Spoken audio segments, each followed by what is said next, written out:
انتوا ما تضحكوش عليا بقى، يعني ما تقوليليش ان احنا هنقف النهارده 10 دقائق فاقف مش هنجيب لك البوديوم وبعدين ما الاقيش البوديوم وافضل انتوا موقفيني بقى لي نص ساعه. ماشي. تعالوا نشوف ارسنال النهارده. ارسنال حقق فوز كبير جدا على واتفورد برباعيه نظيفه بمشاركه النني. النني ما شاء الله خلاص حاجه بقت يعني في قمه مجدها دلوقتي، في قمه تالقها.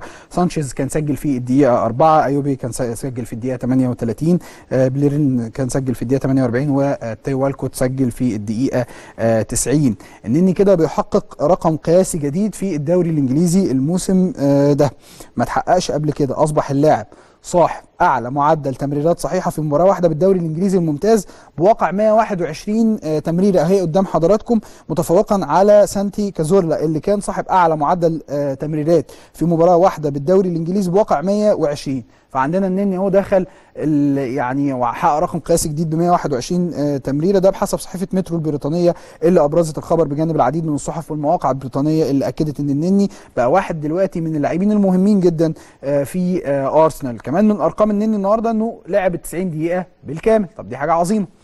مش كده وبس، هو مرر اجمالي 121 تمريره في المباراه، وهو اكتر لاعب مرر في اللقاء من الفريقين، جه منهم 121 تمريره صحيحه بمعدل 96.1 نسبه التمريرات الصحيحه. لمس الكره 141، سدد تسديده وحيده واستعاد الكره مرتين، وقام بتدخلين صحيحين وشتت الكره 3 مرات. ما شاء الله النني زي ما بقول لحضراتكم اهم حاجه بس ربنا يثبته، يبعد عنه الغرور، وهو الحقيقه ما هوش من نوعيه اللعيبه اللي بتتغر او حتى بيحس بنفسه. هو ابن بلد وجدع وكمان مفيد جدا لمنتخب بلده، وانتوا عايزين تعرفوا الانتماء وعايزين تعرفوا الراجل ده ربنا هيديله قد ايه، بصوا في منتخب بلده بيبقى عامل ازاي وانتوا هتفهموا الفارق، وهتفهموا كمان هو مستقبله هيبقى عامل ازاي.